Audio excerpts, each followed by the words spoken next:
Full name വരുന്നത് baby Anusha എന്നാണ്. Anusha, yeah. എന്താണ് ഈ നെയിമിനകത്തെ ഒരു ട്വിസ്റ്റ്? എന്താണ് ബേബി അനുഷ എന്ന് പറയുമ്പോൾ അതെന്താണ് അതിന്റെ ഒരു അർത്ഥം? ആദ്യം തുടക്കം ചോദ്യം ഫസ്റ്റ് ക്വസ്റ്റ്യൻ അതാണ്, വൈ ബേബി എന്ന് ചോദിക്കും. എനിക്ക് ഒരു പാസ്റ്റ് ഒരു 4-5 years ആയിട്ട് കമ്പ്യൂട്ടറായിട്ട് യാതൊരു ബന്ധവും ഇല്ല. ലാപ്പൊക്കെ എടുക്കണം എന്നെ സിനിമ കാണാൻ വേണ്ടിയിട്ടൊക്കെ മാത്രമായിരുന്നു, അല്ലാതെ അതിൽ നമ്മൾ കൈവയ്ക്കത്തൊന്നുമില്ല. പിന്നെ പൈത്തൺ എടുക്കാൻ മെയിൻ റീസൺ എന്ന് പറയുമ്പം കൂടുതൽ നമുക്ക് ലാംഗ്വേജിൻ്റെ അല്ലെങ്കിൽ കമ്പ്യൂട്ടറിൻ്റെ അത്ര ബാക്ക്ഗ്രൗണ്ട് വേണ്ട പൈത്തൺ പഠിക്കാനായിട്ട്. ആർക്കായാലും പെട്ടെന്ന് പഠിച്ചെടുക്കാൻ പറ്റും ഒരു ഈസി ലാംഗ്വേജ് എന്നുള്ളതൊക്കെ ഒരിതിലാണ് പൈത്തൺ എടുത്തത്. സാറിന് അറിയാം, സാറിന് ഒരു കാര്യം പറയുമ്പോൾ ഞങ്ങളെ നോക്കാൻ മനസ്സിലാവും ഇത് പിള്ളേർക്ക് കത്തിയിട്ടില്ല, അപ്പോൾ സാർ കുറച്ചും കൂടെ താഴെ പോകും, ബേസിലോട്ട് പോകും. നമ്മളായിട്ട് ചെയ്യുമ്പോൾ കുറേ എറേഴ്സ് വരും. അപ്പം നമ്മൾ അതിൽ നിന്ന് കുറേ കാര്യങ്ങൾ പഠിക്കും. അപ്പം നെക്സ്റ്റ് ടൈം ആ എറർ വരുമ്പോൾ ഇത് എനിക്ക് അന്ന് വന്ന എററായിരുന്നു, അപ്പോൾ ഇത് ഞാൻ ഇങ്ങനെ സോൾവ് ചെയ്തു. അപ്പോൾ ആ ഒരു നോട്ട് ഓൺ പോയിന്റ് അതപ്പോൾ നമുക്ക് കുറച്ചും കൂടെ നമുക്ക് നോളേജിന് ഹെൽപ്ഫുൾ ആണ്. ബി എ ഇൻഡിപെൻഡന്റ് വിമൺ എന്നുള്ള രീതിയിലുണ്ട്. അതാണ് ഇത് ഇത്രയും കൊണ്ട് ഇവിടെ വരെ വന്നത്. ആ ഒരു മൈൻഡ് സെറ്റിലാണ് നമുക്ക് എന്ത് തോന്നുന്നു, what feels right for us അത് ഫോളോ ചെയ്യുക and be confident and consistent. So hi hello, one team ടോക്സിന്റെ പുതിയൊരു എപ്പിസോഡിലേക്ക് സ്വാഗതം. നമ്മളിവിടെ ഉള്ളത് ബേബി അനുഷ എന്ന് പറഞ്ഞ നമ്മുടെ ഒരു വളരെ ബ്രില്യൻ്റ് ആയിട്ടുള്ള സ്റ്റുഡൻ്റ് ആണ്. അപ്പോൾ അനുഷയുടെ വിശേഷങ്ങൾ നമുക്ക് ചോദിച്ച് മനസ്സിലാക്കാം. അനുഷ വൺ ടീമിൽ പഠിച്ച് ഇപ്പോൾ ടെക്നോപാർക്ക് ബേസ് ആയിട്ടുള്ള കമ്പനിയിൽ പ്രോഗ്രാമറായിട്ട് വർക്ക് ചെയ്യാണ് കഴിഞ്ഞൊരു 6 മാസമായിട്ട്. അപ്പോൾ അനുഷയുടെ ജേർണി എന്തായിരുന്നു, അനുഷ എവിടെ നിന്നാണ് സ്റ്റാർട്ട് ചെയ്തത് എന്നൊക്കെ നമുക്ക് ചോദിച്ച് മനസ്സിലാക്കാം. So Anusha, hi, welcome to One Team podcast. Thank you. അപ്പോൾ ഞാനിപ്പോൾ ഈ പറഞ്ഞ പേരിനകത്ത് എൻ്റെ ഒരു വ്യത്യസ്തതയുണ്ടെന്ന് തോന്നുന്നു. അതായത് ഇപ്പോൾ ഈ പറഞ്ഞ പലപ്പോഴും ഞാനിപ്പോൾ പറഞ്ഞപ്പോൾ അനുഷ എന്നാണ് പറഞ്ഞെങ്കിലും അനുഷയുടെ ഫുൾ നെയിം വരുന്നത് ബേബി അനുഷ എന്നാണ്. എന്താണ് ഈ നെയിമിനകത്തെ ഒരു ട്വിസ്റ്റ്? എന്താണ് ബേബി അനുഷ എന്ന് പറയുമ്പോൾ അതെന്താണ് അതിൻ്റെ ഒരു അർത്ഥം? അച്ഛനാണ് കാരണം, പേരന്റ്. അതെ, അച്ഛനാണ്. ഞങ്ങള് ബേസിക്കലി തമിഴ്നാടാണ്, ഞാൻ തിരുനെൽവേലി അങ്ങോട്ടാണ്. അപ്പൊ ഞങ്ങള് തൊഴുന്നൊരു ദൈവമുണ്ട്, പേച്ചി അമ്മ എന്നാണ് ദൈവത്തിൻ്റെത്. അപ്പം ആ ഒരു ബേസില് ആ ബേ വെച്ച് എനിക്ക് എൻ്റെ പേരിന്റെ തുടക്കം തുടങ്ങണം, പേരിന്റെ തുടക്കം വേണമെന്നായിരുന്നു അച്ഛൻ്റെ ഒരു ആഗ്രഹം. അപ്പൊ ബേ എന്ന് വെച്ചാൽ എന്തൊക്കെ പേര് വരും നോക്കുമ്പോൾ പെട്ടെന്ന് അവർക്ക് സ്ട്രൈക്ക് ആയത് ബേബിയൊക്കെയാണ്. പ്രിയ അങ്ങനെ കുറെ ഉണ്ട്, പക്ഷെ എന്നാൽ അച്ഛൻ പറഞ്ഞ അല്ല, ആ വോയിസിൽ ആ ബേബി ഉണ്ട്, അപ്പൊ എനിക്ക് അങ്ങനെ തന്നെ വേണം എന്നുള്ള രീതിയിലാണ് ബേബി അനുഷ എന്ന് വെച്ചത്.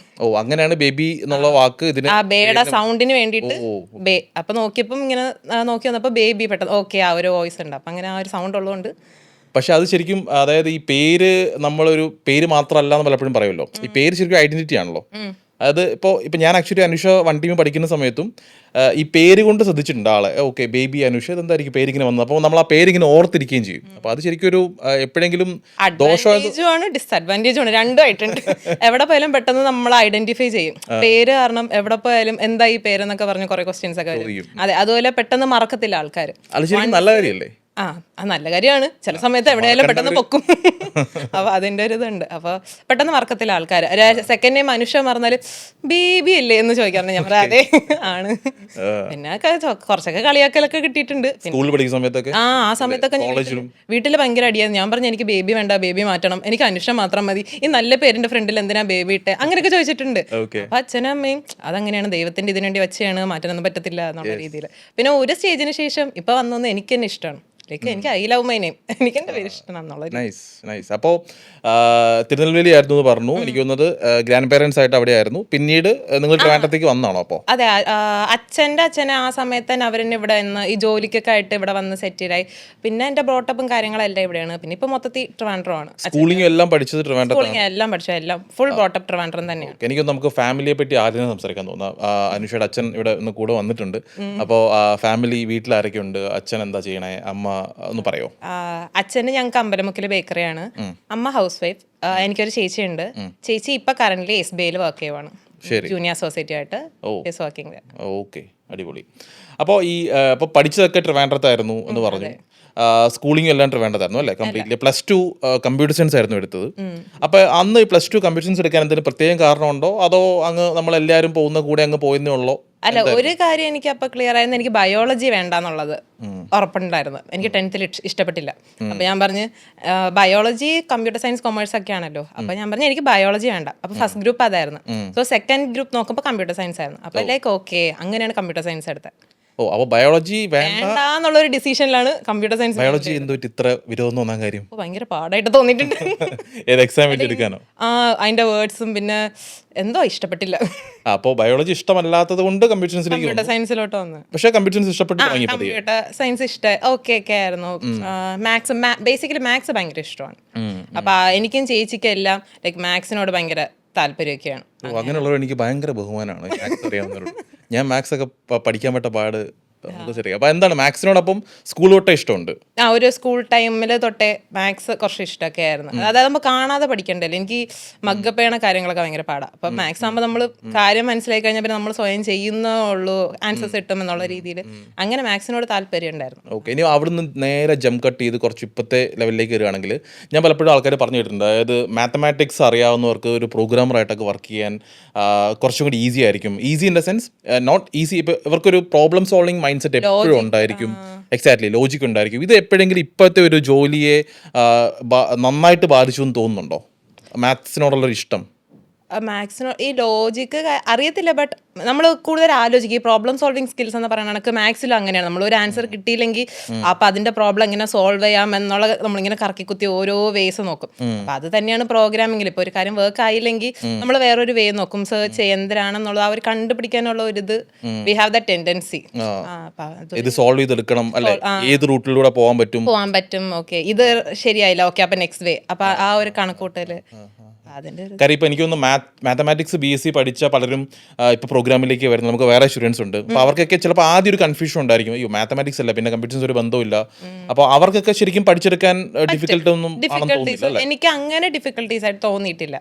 ഒക്കെ എളുപ്പം ഓക്കെ ആയിരുന്നു. നമുക്ക് ആ ഒരു ബേസ് നന്നായിട്ട് നമുക്കൊരു സെറ്റായി കിട്ടിക്കഴിഞ്ഞാൽ പിന്നെ ഏതായാലും നമ്മൾ പഠിച്ചെടുക്കുന്നതിലേ ഉള്ളൂ എക്സ്പീരിയൻസും ആ പഠിക്കുന്ന ഒരു ഇതിലേ ഉണ്ടായിരുന്നു. പിന്നെ നമുക്ക് വീണ്ടും ഒന്ന് പാസ്റ്റിലേക്ക് തിരിച്ചു പോകാം. ഇപ്പോൾ +2 നിൽക്കുകയാണ് അനുഷ. ഇപ്പോൾ +2 കമ്പ്യൂട്ടർ സയൻസ് ആയിരുന്നു എന്ന് പറഞ്ഞു.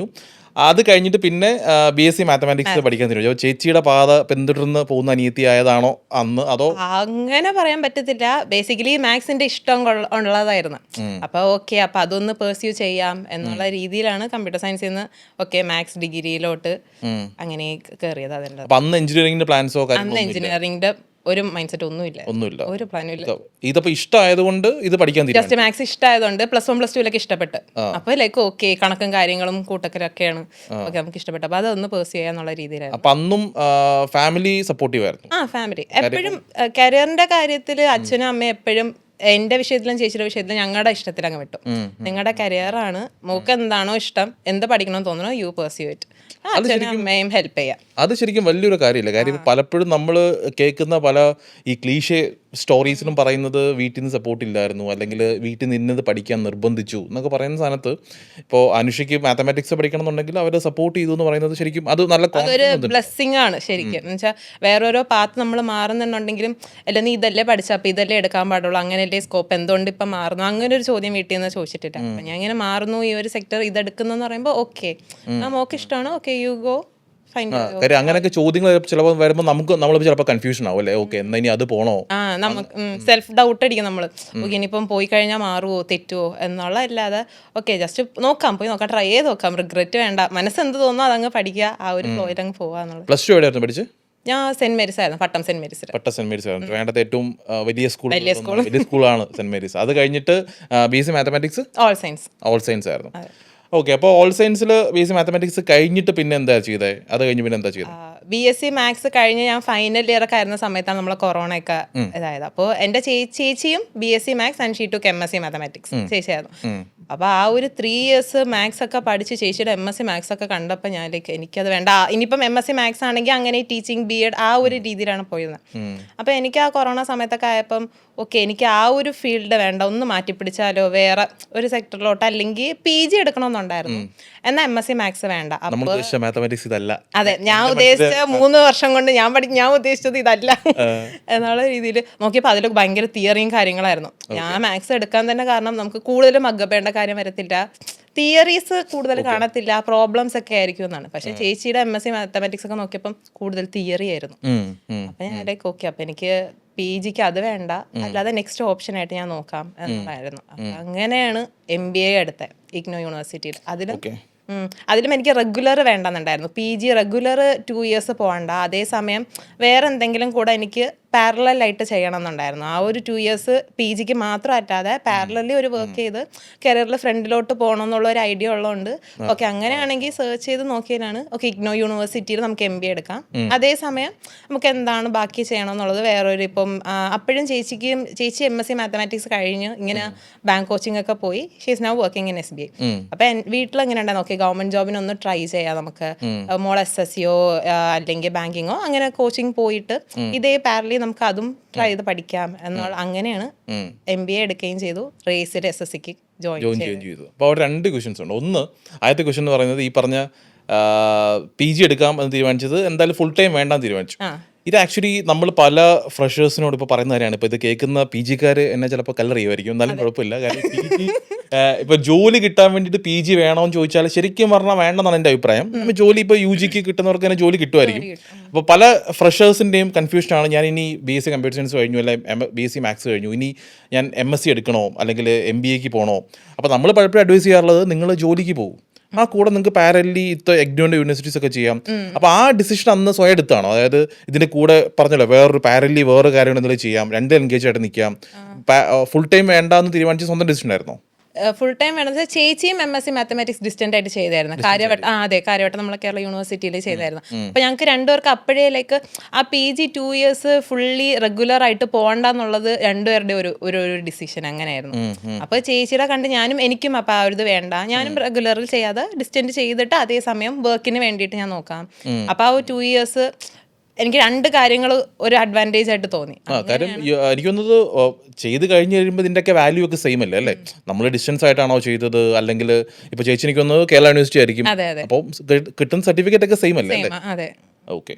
ഇനി അത് രണ്ടാമത്തെ ക്വസ്റ്റ്യൻ അതുമായിട്ട് ബന്ധപ്പെട്ടതെന്ന് പറയുന്നത് ഈ പറഞ്ഞ ട്രിവാൻഡ്രം ഭാഗത്തുള്ള ആൾക്കാർക്ക് പൊതുവേ ഈ പറഞ്ഞ ഒരു ഗവൺമെന്റ് ജോലിയുള്ള താല്പര്യം കൂടുതൽ നമ്മൾ കാണാറുണ്ട്. അതെന്തായിരിക്കും അങ്ങനെ വരാൻ കാര്യം ആലോചിച്ചിട്ടുണ്ടോ അതിനെപ്പറ്റി? കോച്ചിങ്ങിന് പോയി എന്ന് പറയുന്നത് പാരന്റ്സിന്റെ പോയിന്റ് ഓഫ് വ്യൂല് മേ ബി അതൊരു സെക്യൂർഡ് ജോബാണ്. എന്നുവെച്ചാൽ പലപ്പോഴും ഇപ്പോഴും ഒരു മിത്തുണ്ട് നമ്മളവിടെ ലൈക്ക് ഈ IT സെക്ടറിലൊക്കെ ആണെങ്കിൽ പെട്ടെന്ന് ജോബ് പോവാനുള്ള ചാൻസ് കൂടുതലാണ്.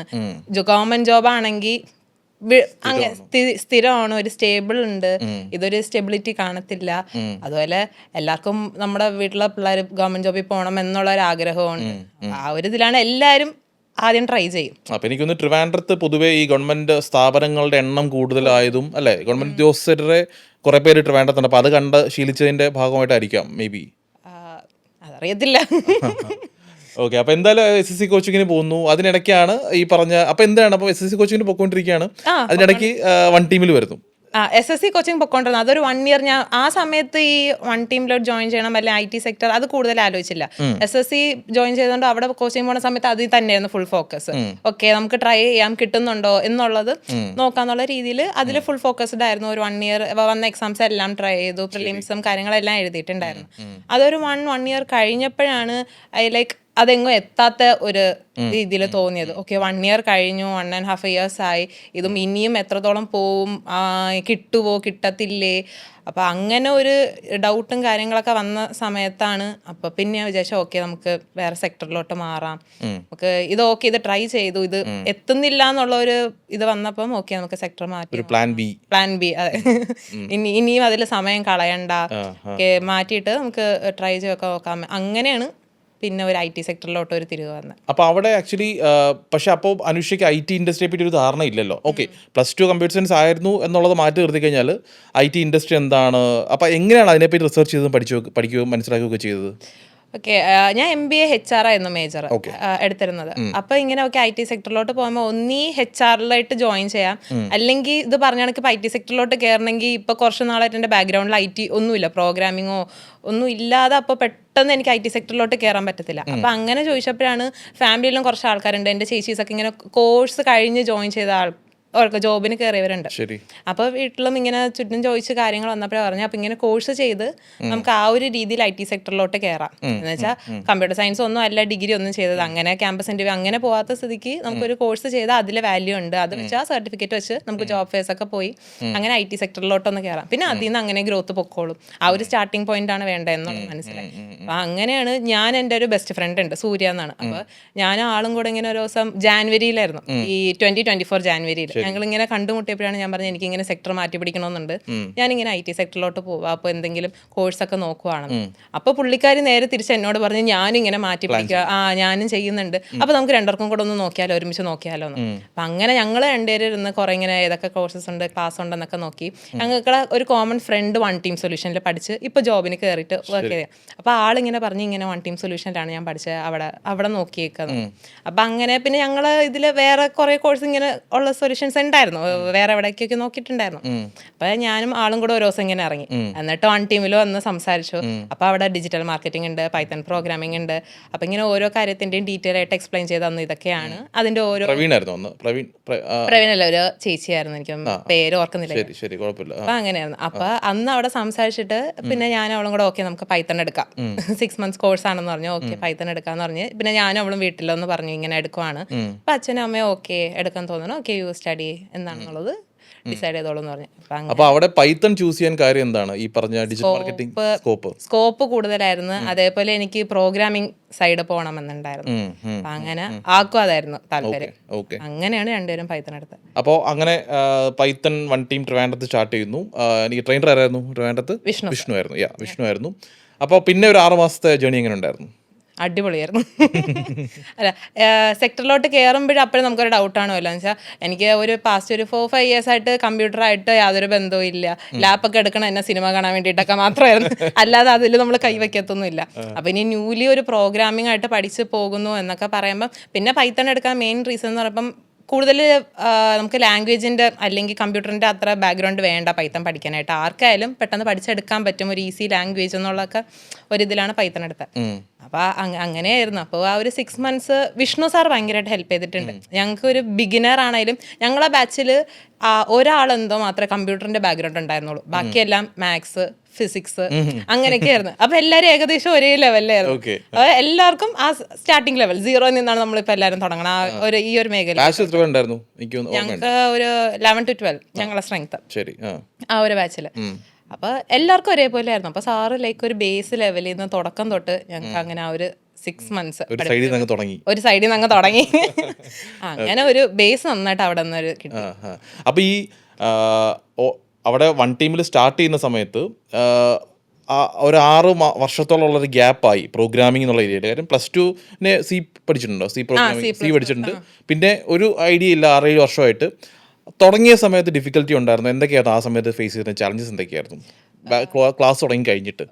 ഡിഫിക്കൽട്ടീസ് എന്ന് പറയുമ്പം അറിയായിരുന്നു, നമുക്കിപ്പോൾ ഒന്നും അറിയത്തില്ല, 0 ആണ്. അപ്പോൾ ആദ്യം തൊട്ട് നമ്മൾ ABCD പഠിക്കുന്ന കണക്ക് കമ്പ്യൂട്ടർ ലാംഗ്വേജ് പ്രോഗ്രാമിംഗ് പഠിക്കുവാണെന്നുള്ള ഒരു മൈൻഡ് ഉണ്ടായിരുന്നു. പാടായിരിക്കും എന്നുള്ളത് അറിയായിരുന്നു. അപ്പം അങ്ങനെയായിരുന്നു. ഞാൻ ക്ലാസ്സസ് എല്ലാം ഒരു ക്ലാസ്സും മാക്സിമം മിസ്സാവാതെ എല്ലാ ക്ലാസ്സസ് അറ്റൻഡ് ചെയ്യാൻ നോക്കി. പിന്നെ വിഷ്ണു സാറിൻ്റെ അടുത്തായാലും സാറിന് അറിയാം, സാറിന് ഒരു കാര്യം പറയുമ്പോൾ ഞങ്ങളെ നോക്കാൻ മനസ്സിലാവും ഇത് പിള്ളേർക്ക് കത്തിയിട്ടില്ല. അപ്പോൾ സാർ കുറച്ചും കൂടെ താഴെ പോകും, ബേസിലോട്ട് പോകും, ഇതാണ് ഇങ്ങനെയാണ് എന്നുള്ള രീതിയിൽ ഞങ്ങളെ ലെവലിൽ ഇറങ്ങി വന്ന് ഞങ്ങൾ ആ ഒരു മനസ്സിലാക്കി പഠിപ്പിച്ചുകൊണ്ട് അത്ര ഡിഫിക്കൽട്ടീസ് ഇല്ലായിരുന്നു. അപ്പോൾ ഇത് ഇപ്പോൾ ഒരു പ്രോഗ്രാമിംഗ് 6 മാസം കൊണ്ട് പഠിച്ചെടുക്കുക എന്ന് പറയുന്നത് നമുക്ക് ഒരിക്കലും ഇപ്പോൾ പൈത്തനാണെങ്കിൽ ഫുൾ നമ്മുടെ A to Z പഠിക്കാനൊന്നും പറ്റില്ല. ഒരു ജോബിന് ഫസ്റ്റ് ജോബ് കിട്ടാൻ വേണ്ടിയിട്ടുള്ള ഒരു കാര്യത്തിലേക്ക് നമുക്ക് എത്താൻ പറ്റുമായിരിക്കും. അതാണ് നമ്മളും. അപ്പോൾ അതിൻ്റെ ഇപ്പോൾ വിഷ്ണുവിൻ്റെ പറ്റി ഇപ്പോൾ അനുഷ പറഞ്ഞു, വിഷ്ണുവിൻ്റെ എഫേർട്സ് ഉണ്ട്. പക്ഷെ എന്നാലും വിഷ്ണുവിൻ്റെ എഫേർട്സ് ഒക്കെ ഉള്ളപ്പോഴും അനുഷ ശരിക്കും ഹാർഡ് വർക്ക് ചെയ്യേണ്ട വരില്ലേ, വന്നിട്ടുണ്ടാവുമല്ലോ. അപ്പോൾ എന്തൊക്കെയായിരുന്നു അനുഷ എടുത്ത ഒരു ഹാർഡ് വർക്ക്സ്? എന്തൊക്കെയായിരുന്നു? വീട്ടിൽ പോയി വർക്ക്ഔട്ട് ചെയ്യുമായിരുന്നു? അതെന്തൊക്കെയായിരുന്നു ചെയ്തുകൊണ്ടിരുന്നത്? ലൈക്ക് അന്നുള്ളത് മാക്സിമം നോക്കുമായിരുന്നു. അപ്പം നമുക്ക് അടുത്ത ദിവസം ഞാൻ പിന്നെ നോട്ട് ചെയ്തിട്ട് ഇപ്പോൾ സാർ ഒരു പ്രോഗ്രാമിംഗ് പറയുവാണെങ്കിൽ വീട്ടിൽ വന്ന് ട്രൈ ചെയ്ത് നോക്കാം. അപ്പോഴേക്കും എനിക്ക് അതിൽ എറർ വരണേ. അപ്പം ഞാൻ സാറിനോട് കൊണ്ടുപോകും, സാർ എനിക്കിതിൽ എറർ വന്നു. അപ്പോൾ സാർ ഇത് എറർ വരണമെങ്കിൽ അതാണ് റീസൺ. ശരിക്കും പ്രോഗ്രാമിംഗ് ചെയ്യുമ്പം എറർ വരുന്നതാണ് നല്ലത്. നമുക്ക് ആദ്യമേ ചെയ്യുമ്പം കിട്ടിക്കഴിഞ്ഞാൽ എന്തൊക്കെയാണ് അതിൽ എക്സെപ്ഷണൽ കേസ് വരുന്നുള്ളത് അറിയത്തില്ല. നമ്മളായിട്ട് ചെയ്യുമ്പോൾ കുറെ എറേഴ്സ് വരും. അപ്പൊ നമ്മൾ അതിൽ നിന്ന് കുറെ കാര്യങ്ങൾ പഠിക്കും. അപ്പൊ നെക്സ്റ്റ് ടൈം ആ എറർ വരുമ്പോൾ ഇത് എനിക്ക് അന്ന് വന്ന എറർ ആയിരുന്നു, അപ്പൊ ഇത് ഞാൻ ഇങ്ങനെ സോൾവ് ചെയ്തു. അപ്പൊ ആ ഒരു നോട്ട് ഓൺ പോയിന്റ് അതപ്പോ നമുക്ക് കുറച്ചും കൂടെ നമുക്ക് നോളേജിന് ഹെൽപ്ഫുൾ ആണ്. അപ്പൊ ഡെയിലി ടാസ്കുകൾ വിഷ്ണു തരുമായിരുന്നു അല്ലേ? സാറും തരുമായിരുന്നു, പിന്നെ ഞാനും നോക്കുമായിരുന്നു. പിന്നെ ഇടയ്ക്കിടയ്ക്കൊക്കെ കുറച്ച് ഇതാണെങ്കിലും ഒരു മാക്സിമം ഒരു കൺസിസ്റ്റൻസി മെയിൻറ്റെയിൻ ചെയ്തായിരുന്നു. എനിക്ക് ഈ ഒരു കോഴ്സ് ജോയിൻ ചെയ്തപ്പോൾ ഒരു കാര്യം ഉണ്ടായിരുന്നു. ജാനിലാണ്, ഞങ്ങൾ ഫെബിലാണ് കോഴ്സ് ജോയിൻ ചെയ്തത്, Feb 20. അപ്പൊ ആ ഒരു 6 months എന്ന് പറയുമ്പോൾ ഒരു ഓഗസ്റ്റ് സെപ്റ്റംബർ ആകുമ്പോൾ കോഴ്സ് കഴിയും. പിന്നെ ഒരു 3 to 4 months ഉണ്ടായിരുന്നു. അപ്പൊ ആ കഴിഞ്ഞ വർഷത്തെ എൻ്റെ ഒരു ഗോൾ എന്ന് പറയുമ്പോൾ 2025 എവിടെയെങ്കിലും ജോബിൽ കയറണം. അത് ഭയങ്കര ഒരു സെറ്റ് ഓഫ് ഗോളായിരുന്നു. അപ്പൊ അതാണ് എൻ്റെ ഗോളെങ്കിൽ ഈ 6 months എത്രത്തോളം എനിക്ക് എഫേർട്ട് ഇട്ട് പറ്റുമോ അതെനിക്ക് എഫേർട്ട് ഇട്ടാലേ ഈ 6 months കഴിയുമ്പം എനിക്ക് എത്ര ഇന്റർവ്യൂസ് അറ്റൻഡ് ചെയ്യാൻ പറ്റും, ആ 3 to 4 months എവിടെങ്കിലും എനിക്ക് ഏതെങ്കിലും ഒരു ജോബിൽ IT സെക്ടറിൽ എനിക്ക് കയറാൻ പറ്റും എന്നുള്ള ആ ഒരു ഗോൾ ഉള്ളതുകൊണ്ട് തന്നെ അതിൽ ഭയങ്കര ഫോക്കസ്ഡ് ആയിരുന്നു ആ ഒരു 1 year എന്ന് വെച്ചാൽ. അതിന് തൊട്ട് മുന്നേ ഉള്ള 1 year ഞാൻ ട്രൈ ചെയ്ത് അതിൽ റിഗ്രറ്റ്സ് ഇല്ല, എന്നാലും ഒരു സ്റ്റെപ്പ് മുകളിലോട്ട് ഞാൻ വരണമെന്നുണ്ടെങ്കിൽ ഈ വർഷം എൻ്റെ ഈ ഒരു സെറ്റ് ഓഫ് ഗോൾ ഈ ഒരു ഗോൾ ഞാൻ ഒന്ന് അച്ചീവ് ചെയ്യണം എന്നുള്ള ഒരു മൈൻഡ് സെറ്റ് ഉണ്ടായിരുന്നു. അപ്പൊ അതിൽ കുറച്ച് ഫോക്കസ്ഡ് ആയിരുന്നു. ഇപ്പോൾ ഈ പറഞ്ഞ കാര്യം, അതായത് ഈ ഗോൾ സെറ്റ് ചെയ്യാന്ന് പറഞ്ഞിട്ടുണ്ട്, ഞാൻ അതുകൊണ്ട് കേട്ടതുകൊണ്ട് ചോദിക്കുന്നതാണ്. അപ്പോൾ ഈ പലപ്പോഴും നമ്മൾ ക്ലാസ് എടുക്കുമ്പോൾ സ്റ്റുഡൻസിനോട് പറയാറുള്ളതാണ്, നിങ്ങൾ എന്തെങ്കിലും ഒരു ഗോൾ, ഒരു ഡെഡ് ലൈൻ ഫിക്സ് ചെയ്യുക. ഓക്കെ, ഇന്ന സമയത്തിനകം നമുക്ക് ഇത് കംപ്ലീറ്റ് ചെയ്യണം, അല്ലെങ്കിൽ ജോലിയിലേക്ക് എത്തണം. ഈ ഗോൾ സെറ്റിംഗ് ഒക്കെ ആരെങ്കിലും പറഞ്ഞൊന്ന് ചെയ്താണോ, അതോ അന്വേഷിച്ച് തന്നെത്താൻ സെറ്റ് ചെയ്ത് പ്ലാൻ ചെയ്ത് ചെയ്തതാണോ? ഇത് എനിക്ക് ഒരു ദിവസം എഴുന്നേറ്റപ്പോൾ അങ്ങനെ പറയാൻ പറ്റത്തില്ല. ഈ സെൽഫ് ഹെൽപ്പ് ബുക്സ് അല്ലെങ്കിൽ ഇങ്ങനെ ഈ ഒരു പോസിറ്റിവിറ്റി അങ്ങനെയുള്ള കാര്യങ്ങളൊക്കെ ഇഷ്ടപ്പെടുന്ന ഒരാളാണ് ഞാൻ. അപ്പൊ അതിന്റെ കാര്യങ്ങൾ ബുക്സ് വായിക്കാറുണ്ട്, അല്ലെങ്കിൽ ജസ്റ്റ് ഈ ഗോൾ സെറ്റിങ്സ് തന്നെയാണ്. ഇല്ല നമ്മൾ കേട്ട് നമ്മളെ ചുറ്റുള്ള ആൾക്കാർ, പിന്നെ വിഷ്ണു സാർ ആവട്ടെ ഇടയ്ക്കിടയ്ക്ക് ക്ലാസ്സിന്റെ ഇടയ്ക്ക് നമുക്ക് ഭയങ്കര മോട്ടിവേഷൻ ഒക്കെ തരുമായിരുന്നു. സാറിനെ പറയും ഇങ്ങനെ പോകണം, ഇതൊക്കെയാണ്. എന്നിട്ട് അവിടെ പഠിച്ച് ഇറങ്ങിയ പിള്ളേർ എങ്ങനെയാണ് ഓരോ ജോബിൽ കയറിയിട്ടുള്ളത്. അപ്പൊ അതൊക്കെ കേൾക്കുമ്പോൾ നമ്മളും ഓക്കെ എനിക്കും ആ ഒരു ലെവലിൽ എത്തണം എന്നുള്ള രീതിയിൽ അങ്ങനെ ആ ഒരു ഇതിൽ ഞാൻ സെറ്റ് ചെയ്തതായിരുന്നു. അപ്പോൾ ഈ പൈത്തൺ പഠിച്ച് തുടങ്ങി എനിക്ക് തോന്നുന്നത് പ്രൊജക്ട്സ് ഒക്കെ ചെയ്യുന്നു. അത് കഴിഞ്ഞിട്ടാണ് ഇന്റർവ്യൂസ് വരാൻ തുടങ്ങുന്നത്. എനിക്ക് തോന്നുന്നു അനുഷ അറ്റൻഡ് ചെയ്ത ഫസ്റ്റ് ഇന്റർവ്യൂവിന് തന്നെ ജോലി കിട്ടിയെന്ന് തോന്നുന്നു. അപ്പം അതും ഇപ്പോൾ അതെല്ലാവർക്കും കിട്ടുന്ന കാര്യമല്ല. അപ്പം നമ്മളും പലപ്പോഴും പറയാറുണ്ട് ഫസ്റ്റ് ഇന്റർവ്യൂവിൽ നിന്ന് കിട്ടിക്കൊള്ളണം എന്നില്ല, ഫസ്റ്റ് ഇന്റർവ്യൂ എക്സ്പീരിയൻസ് ആയിട്ട് കൂട്ടിയാൽ മതി എന്നുള്ളത്. അപ്പോൾ ഇന്റർവ്യൂവിലേക്ക് എത്തിയ ആ ഒരു ജോബ് ഫെയറിനെ പറ്റിയും അതെങ്ങനെയായിരുന്നു? ഞങ്ങൾ പ്രോജക്റ്റ് കഴിഞ്ഞ് കറക്റ്റ് ആ ഒരു സാറിൻ്റെ അടുത്ത് ഇങ്ങനെ കാണിച്ച് സാർ അതിൻ്റെ ഇമ്പ്രൂവ്മെന്റ്സ് ഒക്കെ പറഞ്ഞ് നിന്ന സമയത്തായിരുന്നു ഈ job fair final project. Final project, main project. അപ്പോൾ ആ സമയത്താണ് ഈ ജോബ് ഫെയർ വന്നത്. അപ്പോൾ സാർ പറഞ്ഞു ഇങ്ങനെ 2 ദിവസം ജോബ് ഉണ്ട് നിങ്ങൾ. അത് ശരിക്കും അങ്ങനെയായിരുന്നു, നമുക്ക് കിട്ടുമെന്നുള്ള ആർക്കും പ്രതീക്ഷയില്ലായിരുന്നു. ഫസ്റ്റ് ടൈം എക്സ്പീരിയൻസ് ചെയ്യുക. സാർ പറയും എത്രത്തോളം നിങ്ങൾ എക്സ്പീരിയൻസ് ചെയ്യാൻ പറ്റുമോ അങ്ങനെ പഠിക്കത്തുള്ളൂ. ആദ്യത്തെ ജോബിൽ കയറുമ്പോഴേക്കും എന്താണ് ക്വസ്റ്റ്യൻസ് വരുന്നത്, എങ്ങനെയാണ് ആ ഒരു ജോബ് തന്നെ, അതാണ് ക്ലാസ് കണക്കല്ല ഇന്റർവ്യൂസും ജോബും ടോട്ടലി ഡിഫറെൻ്റ് ആണ്. അപ്പോൾ എക്സ്പീരിയൻസ് ചെയ്യുക. എല്ലാ കമ്പനി എവിടെയൊക്കെ ചാൻസ് കിട്ടുന്നോ പോയി അറ്റൻഡ് ചെയ്യുക. എന്തൊക്കെ നിങ്ങൾക്ക് എക്സ്പീരിയൻസ് കിട്ടണോ അത് വെച്ചായിരിക്കും നിങ്ങൾക്ക് അടുത്ത ജോബിനോട്ടുള്ള നിങ്ങൾക്കുള്ള ഇതെന്ന് പറഞ്ഞായിരുന്നു. അപ്പൊ അങ്ങനെയായിരുന്നു 2 ദിവസത്തെ ജോബ് ഫെയർ ഫുൾ അറ്റൻഡ് ചെയ്തായിരുന്നു. നമ്മുടെ ഓഫീസിൽ വെച്ച് തന്നെയായിരുന്നു. ട്രിവാൻഡ്രം, തമ്പാനൂര്, നമ്മുടെ അവിടെ വെച്ച് തന്നെയായിരുന്നു. എനിക്ക് തോന്നുന്നത് 2 ദിവസം 4 കമ്പനീസ്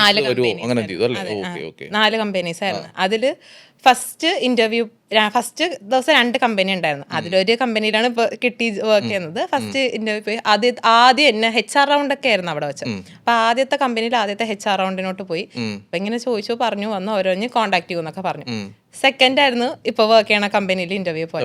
അപ്പൊ ഇങ്ങനെ HR ആയിരുന്നു. HR-ന്റെ അടുത്ത് ഇങ്ങനെ ഫുൾ സംസാരിച്ചോണ്ടിരുന്നു. അപ്പം HR ഇതുപോലെ ആയിരുന്നു, പേര് നിന്നായിരുന്നു സ്റ്റാർട്ടിങ്, ബേബി അനുഷ.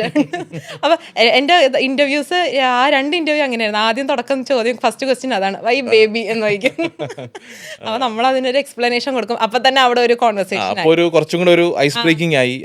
അതെ, അതിനുശേഷം ഇങ്ങനെ ക്വസ്റ്റ്യൻസ് ചോദിച്ചു. പിന്നെ ഇങ്ങനെ കരിയറിന്റെ ഡിഫറൻസും കാര്യങ്ങളെല്ലാം HR ചോദിച്ചു. അപ്പൊ നമ്മളിങ്ങനെ എല്ലാം കാര്യങ്ങളൊക്കെ പറഞ്ഞ് അപ്പൊ എൻ്റെ അടുത്ത് ഒരു ക്വസ്റ്റ്യൻ ചോദിച്ചു. അവരുടെ കമ്പനിയിൽ .NET ആണ് വേക്കൻസി ഉള്ളത്. .NET-ന് വേണ്ടിയിട്ടാണ് ആള് നോക്കുന്നത്. ഇത് ടെക്നോപാർക്കിലുള്ള കമ്പനിയല്ലേ? അതെ, ഇപ്പൊ വർക്ക് ചെയ്യുന്ന കമ്പനിയാണ്. അപ്പൊ .NET-ലോട്ടാണ് നോക്കുന്നത്. ലാംഗ്വേജ് സ്വിച്ച് ചെയ്യാൻ താല്പര്യമുണ്ടോ, സ്വിച്ച് ചെയ്യുമോ എന്ന് ചോദിച്ചു. അപ്പൊ ഞാൻ പറഞ്ഞു എനിക്ക് കുഴപ്പമില്ല, ഞാൻ സ്വിച്ച് ചെയ്യാം. അപ്പൊ പറഞ്ഞു ഓക്കെ, അങ്ങനെയാണെങ്കിൽ പറഞ്ഞ് എനിക്ക് അനുഷയുടെ ആറ്റിറ്റ്യൂഡും കാര്യങ്ങളും ഇഷ്ടപ്പെട്ടു. HR റൗണ്ട് ഞാൻ സെലക്ട് ചെയ്യുവാണ്. വിത്തിൻ 1 വീക്ക് കമ്പനിയിൽ ഒരു ടെക്നിക്കൽ റൗണ്ട് കാണും. അതിൽ .NET ആയിരിക്കും അനുഷയ്ക്ക് ക്വസ്റ്റ്യൻ ചോദിക്കുന്നത്. ഈ ഒരു 1 വീക്ക് അനുഷ .NET ബേസിക്സും കാര്യങ്ങളൊക്കെ നോക്കിയിട്ട് ആ ഇന്റർവ്യൂ അറ്റൻഡ് ചെയ്യുക. ഇവിടത്തെ ഞാൻ സെലക്ട് ചെയ്ത് അവിടുത്തെ ടെക്നിക്കലും മനുഷ്യ നന്നായിട്ട് ചെയ്യുന്നുണ്ട്, അവർക്ക് ഓക്കെ ആണെങ്കിൽ അത് you get the job, all the best എന്ന് പറഞ്ഞ് യു ആർ HR സെലക്ട് ആയിട്ടുണ്ട്, വിൽ കോൺടാക്ട് യു എന്ന് പറഞ്ഞ് അങ്ങനെ പറഞ്ഞു. അപ്പൊ ഞാൻ പുറത്ത് ഇറങ്ങിയിട്ട് ഉടനെ വിഷ്ണു സാറിനെ നോക്കിയിട്ട് ഞാൻ പറഞ്ഞു സാർ ഇങ്ങനെ .NET എന്നാണ് ചോദിച്ചത്. ഞാൻ ഇങ്ങനെ പറഞ്ഞിട്ടുണ്ട്. സാർ അതിലെന്താ അനുഷ .NET എളുപ്പമാണ്, അനുഷ കൊണ്ട് പറ്റും, അനുഷ പഠിച്ചാൽ മതി. 1 വീക്ക് അറിയില്ല. .NET അറിയില്ല, അങ്ങനെ ഒരു ലാംഗ്വേജ് ഞാൻ കേട്ടിട്ടില്ല, അന്നാണ് കേട്ടത്. നമുക്ക് എല്ലാം സെറ്റ് ആണെന്ന് പറയുകയും ചെയ്തു. ഞാൻ ലാംഗ്വേജ് വെച്ച് എനിക്ക് ചെയ്യാലോ, എനിക്ക് കുഴപ്പമൊന്നുമില്ല. ഇങ്ങനെ പുറത്ത് വന്നിട്ട് അപ്പോഴാണ് ഞാൻ എൻ്റെ ഫ്രണ്ട്സിന്റെ അടുത്ത് സാറിൻ്റെ അടുത്ത് സാറ് ഞാൻ അനുഷ കൊണ്ട് പറ്റും, അനുഷ 1 വീക്ക് സമയമുണ്ട്, അനുഷ പഠിച്ചോ .NET പഠിച്ചോ, എളുപ്പം എല്ലാം പ്രോഗ്രാമിംഗ് ലാംഗ്വേജ് ആന്ന് പറഞ്ഞു. അപ്പൊ എന്റെ വേറൊരു ഫ്രണ്ട് ഉണ്ട്, ആ ചേച്ചിയുടെ ചേച്ചി പറഞ്ഞു ഐഡി പൈത്തനെ കാട്ടി വെച്ച് കമ്പയർ ചെയ്യുമ്പോൾ കുറച്ച് പാടാണ്, നീ എന്നാ പിന്നെ ട്രൈ ചെയ്, കിട്ടിയതല്ലേ അറ്റൻഡ്. ഞാൻ പറഞ്ഞു കിട്ടി, ഇനിയിപ്പോൾ ഞാൻ നോക്കാം എന്താണെന്നുള്ളത്. ഇനിയിപ്പോൾ ഏതായാലും ഒന്നും ഇല്ലെങ്കിൽ ആ ടെക്നോക്കെ കയറിയിട്ട് ഞാൻ കമ്പനിയൊക്കെ ഒന്ന് നോക്കിയിട്ട് വരാം, അതൊക്കെ ഒന്ന് കയറാമല്ലോ, എങ്ങനെയാണ് കമ്പനി എന്നൊക്കെ നോക്കാമല്ലോ എന്ന് പറഞ്ഞ് അങ്ങനെ ഞാൻ ഒരു 2 വീക്സ് ഞാൻ വെയിറ്റ് ചെയ്തു. ഞാൻ പിന്നെ അങ്ങനെ കുറച്ച് .NET ഞാൻ പിന്നെ സാറിനോട് തന്നെ ചോദിച്ചു, സാർ ഈ .NET ഏതൊക്കെ സെക്ഷൻസ് ആണ് ഞാൻ കൂടുതൽ പഠിക്കാനുള്ളത്, ഏതൊക്കെയാണ് അതിൽ ഇമ്പോർട്ടൻ്റ് ആയിട്ടുള്ള പോയിന്റ്സും കാര്യങ്ങളൊക്കെ, അപ്പോൾ അതൊക്കെ ഞാൻ ഒന്ന് നോക്കിയിട്ട് പോകാം മതി എന്നാണെങ്കിലോ അവർ പറഞ്ഞിരുന്നു ബേസ് ഒക്കെ നോക്കിയിട്ട് തന്നാൽ മതി, ഏതായാലും 1 വീക്കിൽ കൂടുതൽ എനിക്ക് എക്സ്പ്ലോർ ചെയ്യാനും പാടായിരിക്കും എന്നുള്ള രീതിയിൽ. അപ്പോൾ സാർ ഇങ്ങനെ ഹെൽപ്പ് ചെയ്തായിരുന്നു. അതിന് ഇങ്ങനെയൊക്കെ നോക്കി ഇതൊക്കെയാണ് മെയിൻ ടോപ്പിക്സ്, ഇതൊക്കെയാണ് കൂടുതൽ ഇന്റർവ്യൂസിലൊക്കെ ചോദിക്കണമെന്ന് പറഞ്ഞ് സാർ ഇങ്ങനെ എനിക്ക് ഗൈഡ് ചെയ്തായിരുന്നു. അപ്പോൾ അത് വെച്ച് ഞാൻ കുറച്ച് ഒരു ഏകദേശം വീട്ടിൽ നിന്ന് നോട്ട്സ് യൂട്യൂബൊക്കെ നോക്കി ഞാനും പഠിച്ചൊക്കെ നിൽക്കുന്നുണ്ടായിരുന്നു. അപ്പൊ ഇങ്ങോട്ട് കോണ്ടാക്ട് ഒന്നും വന്നില്ല. അപ്പൊ എനിക്ക് ഓക്കെ ഒരു 1 വീക്ക് എന്ന് പറഞ്ഞ ഒരു 2 വീക്സ് ആയല്ലോ, ഇതുവരെ കോണ്ടാക്ട് ഒന്നും ഇല്ലല്ലോ എന്ന് പറഞ്ഞിട്ട് പോയി ഇതിപ്പോ ഒന്നും കണ്ടില്ലല്ലോ എന്ന് പറഞ്ഞ് ഞാൻ എന്ത് ചെയ്തു, ഈ കമ്പനിയുടെ പേരടിച്ചിട്ട് എനിക്ക് HR-ന്റെ മെയിൽ എടുത്തു. HR-ന്റെ മെയിൽ എടുത്തിട്ട് ഞാൻ HR-ന്റെ മെയിൽ ഇട്ടു. അപ്പോൾ HR-ന് ഞാൻ മെയിലിട്ട് ഇങ്ങനെ ഞാൻ എൻ്റെ ഇതാണ് ഇങ്ങനെ വൺ ടീം സൊല്യൂഷനിൽ ജോബ് ഫെയർ അറ്റൻഡ് ചെയ്തിട്ടുണ്ടായിരുന്നു, HR സെലക്ട് ആയെന്ന് പറഞ്ഞായിരുന്നു, സെക്കൻഡ് ഇന്റർവ്യൂ എന്നാണെന്നുള്ളത് അപ്ഡേറ്റ് ചോദിക്കാൻ വേണ്ടിയിട്ടാണെന്ന് പറഞ്ഞ് ഞങ്ങൾ മെയിലിട്ടു. അപ്പോൾ വിത്തിൻ ഒരു 2 ഡേയ്സ് HR എനിക്ക് റിപ്ലൈ ഇട്ടു.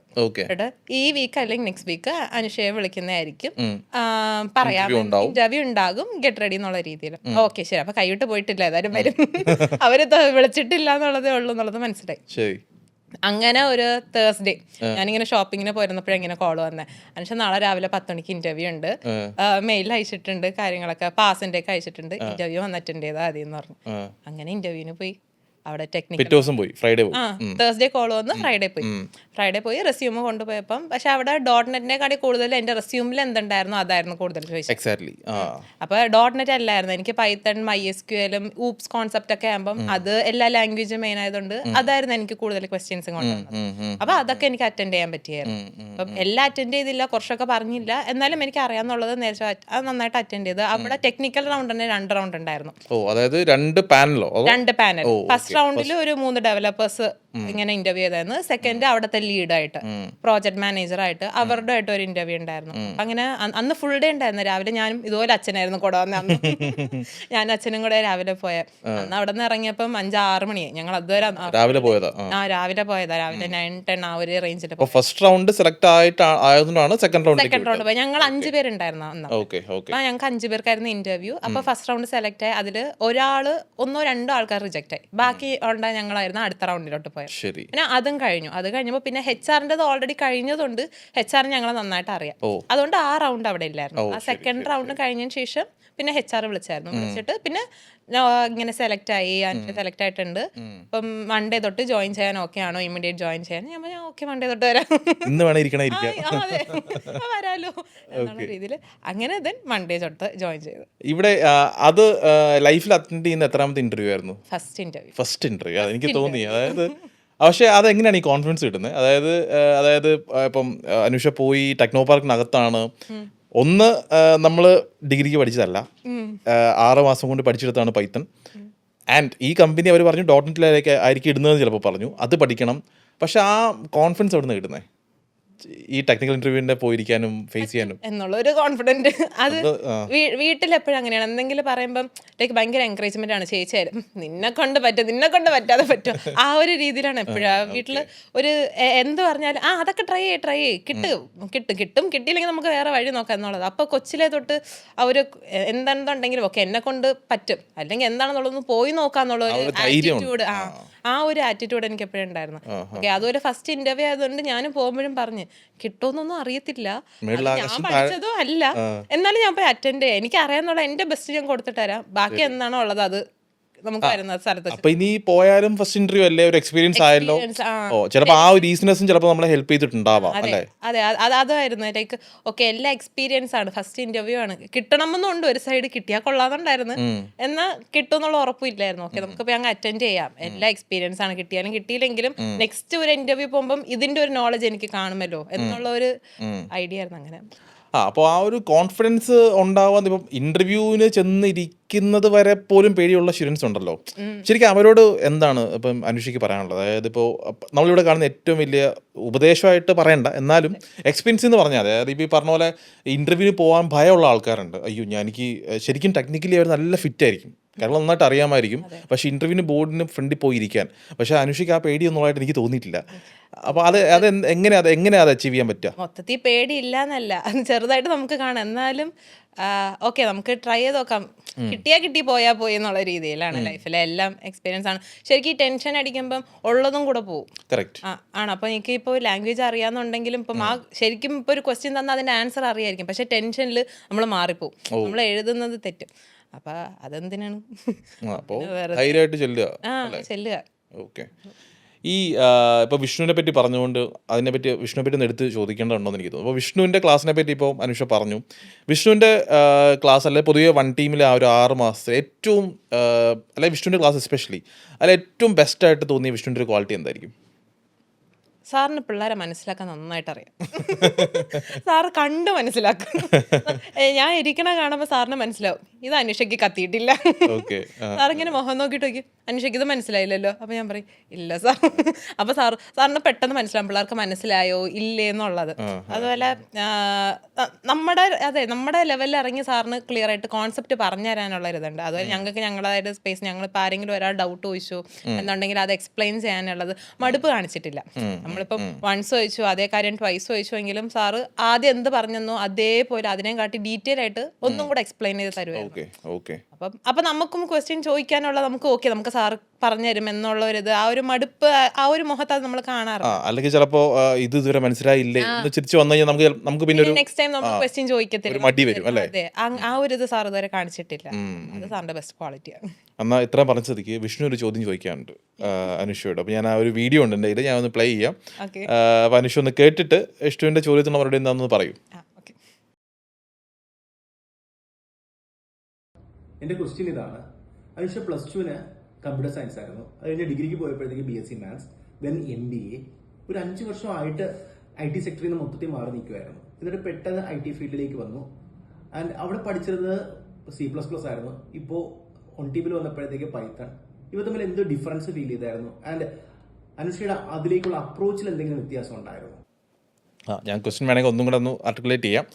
അതായത് C++ പഠിച്ചിട്ടുണ്ടെന്ന് പറഞ്ഞു, പിന്നെ പൈത്തൺ പഠിക്കുന്നു. അപ്പോൾ ഇത് തമ്മിലുള്ള എന്താ വ്യത്യാസം ഫീൽ ചെയ്തത്? ഒന്ന് ഈസി ആയിരുന്നോ അല്ലെങ്കിൽ ടഫ് ആയിരുന്നോ അല്ലെങ്കിൽ രണ്ടും ഓക്കെ ആയിരുന്നോ, എന്താ തോന്നിയത് എന്നുള്ളതെന്ന് വിഷ്ണു ഉദ്ദേശിച്ച ചോദ്യം തോന്നുന്നു. ശരിക്കും പറഞ്ഞാൽ പൈത്തൺ പഠിക്കാൻ വരുമ്പോൾ C++ ഒന്നും ഓർമ്മയില്ലായിരുന്നു. അങ്ങനെ ചോദ്യത്തിനെ അതെ, ആ ചോദ്യത്തിന് ഇതില്ല വെച്ചാൽ +2 പഠിച്ചാണ്, അത് ശരിയാണ്. അതിനുശേഷം ഫുൾ മാത്സ്, പിന്നെ MBA എന്ന് പറയുമ്പം ആ ഒരു കമ്പ്യൂട്ടർ, ഞാൻ ലാപ്പ് ഞങ്ങൾ അങ്ങനെ എടുത്തിട്ടോ കമ്പ്യൂട്ടർ ലാംഗ്വേജ് ആയിട്ട് ഒരു ബന്ധമില്ല. അത് ശരിക്കും മറന്നു തന്നെ പോയി. അപ്പൊ പൈത്തൺ എന്ന് പറയുമ്പോൾ സ്റ്റാർട്ടിങ് പോയിന്റ് ആയിരുന്നു. അതുകൊണ്ട് ഫ്രഷ് മൈൻഡിൽ ആദ്യം തൊട്ട് പഠിക്കുന്ന ഒരു രീതിയിലാണ് പൈത്തണിനെ കണക്കാക്കിയത്. നമ്മൾ സീറോയിൽ നിന്ന് സ്റ്റാർട്ട് ചെയ്യുന്നുള്ള രീതി. അതുകൊണ്ട് എനിക്ക് അവിടെ കമ്പാരിസൺ വലുതായിട്ടില്ല. എന്നിട്ട് ഇവിടത്തെ ഒന്നും ഓർമ്മയില്ല. പിന്നെ കമ്പാരിസൺ ഇട്ടായിരുന്നു, ഒരു ഫ്രഷ് സ്റ്റാർട്ട് ആയിരുന്നു പൈത്തൺ. കമ്പനിയുടെ അറ്റ്മോസ്ഫിയറും ബാക്കി അവിടുത്തെ കൊളീഗ്സും എങ്ങനെയുണ്ട് അവിടെ? ആദ്യം കുറച്ച് ബുദ്ധിമുട്ടായിരുന്നു. അത് നമുക്ക് ഈ സെക്ടറെ അറിയത്തില്ല, ഇപ്പം IT കൾച്ചറെ അറിയത്തില്ല. അകത്ത് എങ്ങനെയാണ് ഓരോന്ന് എന്താ ചെയ്യുന്നത്, ഏതൊക്കെ ഫീൽഡ് ഉണ്ട്, അകത്ത് തന്നെ ഡിവിഷൻസ് ഉണ്ട് നമുക്ക്. അതെല്ലാം പുതിയതായിരുന്നു. അതുപോലെ .NET ആണെന്ന് പറഞ്ഞപ്പം ആ ഒരു ഇതും ആദ്യം ഉണ്ടായിരുന്നു. വെച്ചാൽ പൈത്തണും അല്ല .NETും ആണ്. ഓക്കെ, അപ്പൊ നമുക്ക് അവിടെ ട്രെയിനിങ് കാണുമോ? ഞാൻ വിചാരിച്ചു ഓക്കെ ട്രെയിനിങ് കാണുമായിരിക്കും. ഒരു ലാംഗ്വേജ് അറിയാതെ ഒരു പേഴ്സൺ എന്നെ സെലക്ട് ചെയ്യുന്നെങ്കിൽ ട്രെയിൻ ചെയ്തായിരിക്കും ഞാൻ പ്രോഗ്രാമിൽ നിൽക്കാൻ പോകുന്ന പ്രോജക്റ്റ് കയറാൻ പോണേ. കയറി ചെന്ന ദിവസം മനസ്സിലായി അങ്ങനത്തെ ഒരു സാധനം അവിടെ ഇല്ലെന്ന്.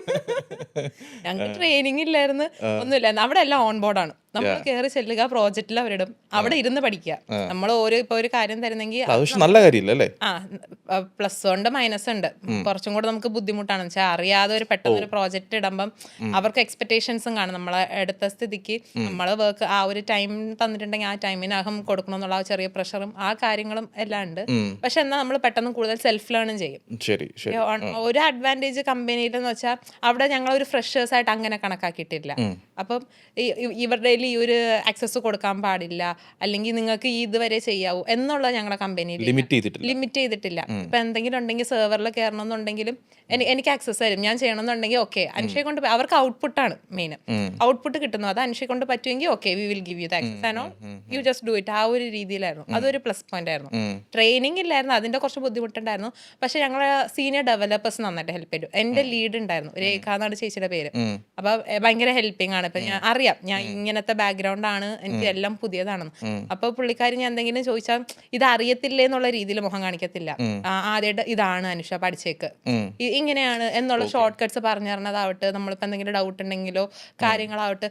ശരിക്കും പഠിച്ച കോഴ്സും വേറെയാണ്, എന്നാലും നമ്മൾ പൈത്തൺ ആയാലും പഠിക്കുമ്പോഴുള്ളതും വർക്കും രണ്ടാണ്. അവിടുത്തെ രണ്ട് രീതിയും. അപ്പൊ അത് ഫുള്ളി ആദ്യം ഭയങ്കര എല്ലാം പുതിയതായിരുന്നു.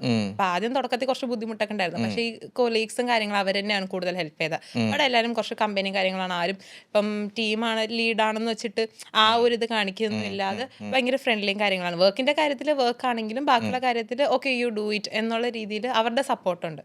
അപ്പം അങ്ങനെയാണ് ഇപ്പം ഒന്നൊന്നായിട്ട് പഠിച്ച് ആദ്യത്തെ ബുദ്ധിമുട്ടുണ്ടായിരുന്നു. പക്ഷെ ഇപ്പം ലോട്ട് ബെറ്റർ. എന്നാലും ഇപ്പോഴും ലേണിംഗ് സ്റ്റേജും കാര്യങ്ങൾ പോവാണ്. ഇപ്പോൾ ടെക്നോ പാർക്ക് എന്ന് പറയുന്ന ഒരു IT പാർക്കിൽ ജോലി കിട്ടുക എന്ന് പറയുന്നത് ഫ്രഷേഴ്സിൻ്റെ പലരുടെ ഡ്രീമാണ്, ഡ്രീം ഡെസ്റ്റിനേഷനാണ്. ടെക്നോ പാർക്കിൽ എത്തുക, ഇൻഫോ പാർക്കിൽ എത്തുക, ഒരു കമ്പനി പ്ലേസ് ചെയ്യുക, അത് അച്ചീവ് ചെയ്ത ആളാണ് ആക്ച്വലി അനുഷ. അപ്പോൾ ടെക്നോ പാർക്കിൽ ഒരു വൈബൊക്കെ എങ്ങനെയുണ്ട്? അത് എൻജോയ് ചെയ്യുന്നുണ്ടോ? നല്ലപോലെ വർക്ക് ഫ്രം ഹോം ആണോ അതോ വർക്ക് ഫ്രം ഓഫീസ് അല്ലേ? വർക്ക് ഫ്രം ഓഫീസാണ്. ഓക്കെ. അപ്പോൾ രാവിലെ ഇപ്പോൾ ഇന്ന സമയത്ത് കയറുന്നൊക്കെ ഉണ്ടോ? അതോ അതെ, ഞങ്ങൾക്ക് 9 to 6:30 ആണ്. 6:30 ആണ്. ഓക്കെ. അതിൽ 1 hour നമുക്ക് ബ്രേക്ക് ആ ഒരു രീതിയിൽ അങ്ങ് പോകും. 9 പഞ്ച് ചെയ്യണം, 6:30 വരെ അവിടെ ഇരിക്കണം. അങ്ങനെ മൺഡേ ടു ഫ്രൈഡേ പോകണമെന്ന് അറിയത്തില്ല. ഓക്കെ, ശരി. അപ്പോൾ ഇപ്പോൾ കരിയർ തുടങ്ങുകയാണ്. അതായത് എനിക്കൊന്ന് അനുഷ പ്ലാൻ ചെയ്ത കാര്യങ്ങൾ ഓൾമോസ്റ്റ് കാര്യങ്ങളൊക്കെ അച്ചീവ് ചെയ്ത് മുന്നോട്ട് പോയിക്കൊണ്ടിരിക്കുകയാണ്. ഫസ്റ്റ് ജോബ് കിട്ടി, അതിൻ്റെ ഒരു എക്സൈറ്റ്മെൻറ്റ് അനുഷയുടെ ബോഡി ലാംഗ്വേജിലൊക്കെ എനിക്ക് ഫീൽ ചെയ്യാൻ പറ്റുന്നുണ്ട്. ടെക്നോ പാർക്കിലെ കമ്പനിയാണ്, ഡെഫിനറ്റ്ലി നല്ല കമ്പനിയാണ്. അപ്പോൾ ഇനി ഇപ്പോൾ ഫാമിലിയൊക്കെ ഹാപ്പിയാണോ? അച്ഛനും അമ്മയും ഒക്കെ എന്ത് പറയുന്നു? ചേച്ചിയൊക്കെ എന്ത് പറയുന്നു? അവരൊക്കെ ഹാപ്പിയാണോ? ഓക്കെ, അച്ഛനും അമ്മയ്ക്കൊക്കെ എന്ന് വെച്ചാൽ ഏതെങ്കിലും ഏത് സെക്ടറിൽ കയറിയാലും അതിൽ ലാഡർ വെച്ച് ഞാൻ മേളിൽ കയറി പോകും, എൻ്റെ മോൾ അത് അച്ചീവ് ചെയ്യും, അവർക്ക് എന്താണ് അച്ചീവ് ചെയ്യാനുള്ളത് ആ ഒരു പാത്ത് കയറി പോകും എന്നുള്ള ഒരു വിശ്വാസമുണ്ട്. അതുകൊണ്ട് they are like happy. Okay, മോൾ ഇതാണെങ്കിൽ നെക്സ്റ്റ് സ്റ്റെപ്പ് ഇനി എന്താ പ്ലാൻ എന്നുള്ള ചോദിക്കുമ്പം ഇതിങ്ങനെ ഇവിടെ നിന്നിട്ട് ഇതാണ് ഞാൻ ചെയ്യാൻ പറഞ്ഞപ്പോൾ ഓക്കെ യു ഡു ഇറ്റ് എന്നുള്ള രീതി ഒരു കാര്യത്തിൽ ഹാപ്പി. അപ്പോൾ ഇനി എന്താണ് ലൈഫിൽ ഇനി ബാക്കി പ്ലാൻസ് ഒക്കെ എന്താണ്? ഇപ്പോൾ എന്തൊക്കെയാണ് വേറെ എന്തൊക്കെയാണ് ഹോബീസൊക്കെ? ഇനിയിപ്പോൾ എന്തെങ്കിലും വേറെ പാഷനായിട്ടുള്ള വേറെ എന്തെങ്കിലും കാര്യങ്ങളൊക്കെ ഉണ്ടോ? പിന്നെ ഇപ്പോൾ ചിലർക്ക് ഉണ്ടാവുമല്ലോ ഇങ്ങനെ ഒരു ഇപ്പോൾ കാർ വാങ്ങിക്കണം, അല്ലെങ്കിൽ 2-wheeler വാങ്ങിക്കണം, അല്ലെങ്കിൽ വീട് വെക്കണം ഫ്യൂച്ചറിൽ, മേ ബി ലേറ്റർ, ഇപ്പോൾ നടക്കുന്ന കാര്യമില്ലായിരിക്കും. അങ്ങനെ എന്തെങ്കിലുമൊക്കെ പ്ലാൻസ് ഒക്കെ ഉണ്ടോ? അല്ലെങ്കിൽ ഫാമിലിയെ ഇന്ന സ്ഥലത്ത് കൊണ്ടുപോകണം എന്നൊക്കെ അങ്ങനെ എന്തെങ്കിലുമൊക്കെ ഉണ്ടോ? എന്തൊക്കെയാണ് അങ്ങനെ എന്തെങ്കിലും ബക്കറ്റ് ലിസ്റ്റൊക്കെ ഉണ്ടോ? എനിക്ക് ആദ്യം ഭയങ്കര ഇൻഡിപെൻഡന്റ് ആവണം എന്നുണ്ടായിരുന്നു. ചേച്ചിക്ക് എനിക്കുള്ള ഒരു മെയിൻ ഗോളായിരുന്നു. അച്ഛനുണ്ട് വീട്ടിൽ സ്റ്റെബിലിറ്റി എന്നുണ്ടെങ്കിലും ബി എ ഇൻഡിപെൻഡന്റ് വിമൺ എന്നുള്ള രീതിയിലുണ്ടാവും. അതാണ് ഇത് ഇത്രയും കൊണ്ട് ഇവിടെ വരെ വന്നത് ആ ഒരു മൈൻഡ് സെറ്റിലാണ്. അപ്പൊ ഇനി ലൈക്ക് അതാണ് എനിക്ക് തന്നെ സ്വയം കാർ മേടിക്കണം, ഇൻഡിപെൻഡന്റ് ആയിട്ട് സ്ട്രോങ് ആവണം, കുറച്ചും കൂടെ മെന്റലി ഫിസിക്കലി നമ്മൾ സ്ട്രോങ് ആവണം, പിടിച്ച് നിൽക്കാൻ പറ്റണം. ഇപ്പൊ കരിയർ ഇതിൽ നിന്നും കരിയർ ഗ്രോത്ത് വേണം. ഇത് ഒരു സ്റ്റാർട്ടിങ് സ്റ്റെപ്പ് മാത്രമാണ്. ഇപ്പം ഇനിയിപ്പം ഓരോ അടുത്തടുത്ത് ഓരോ സ്റ്റെപ്പ് ലാഡർ എടുത്ത് വെച്ച് ഒരു 10 years ഇവിടെ നിന്ന് നോക്കുമ്പം ഇവിടെ നിന്നും ഒരു വലിയൊരു ലോങ് ലാഡറിൽ ഞാൻ നിൽക്കണം എന്നാണ്. നൈസ്. ഇപ്പോൾ അനുഷ പല ഇപ്പോൾ കോളേജിൽ നിന്നൊക്കെ പഠിച്ചിറങ്ങുന്ന ഇപ്പോൾ പലപ്പോഴും പറയാറുള്ള ആൾക്കാരാണ്, ഇപ്പോൾ ഞാൻ IT ബാക്ക്ഗ്രൗണ്ടിൽ നിന്ന് വരുന്നവരല്ല, ഞാൻ പഠിച്ചത് BSc ഫിസിക്സ് ആണ് അല്ലെങ്കിൽ മാത്തമാറ്റിക്സ് ആണ്, അപ്പോൾ IT ജോബ് പറ്റുമോ, എന്നെ കൊണ്ട് പഠിച്ചെടുക്കാൻ പറ്റുമോ? അങ്ങനെയുള്ളവരോട് എന്താണ് അനുഷയ്ക്ക് ഉള്ള ഉപദേശം? പറ്റും, ഉറപ്പായിട്ടും പറ്റും. എന്നെ കൊണ്ട് പറ്റുമെങ്കിൽ എല്ലാരും കൊണ്ട് പറ്റും, അത്രേ ഉള്ളൂ.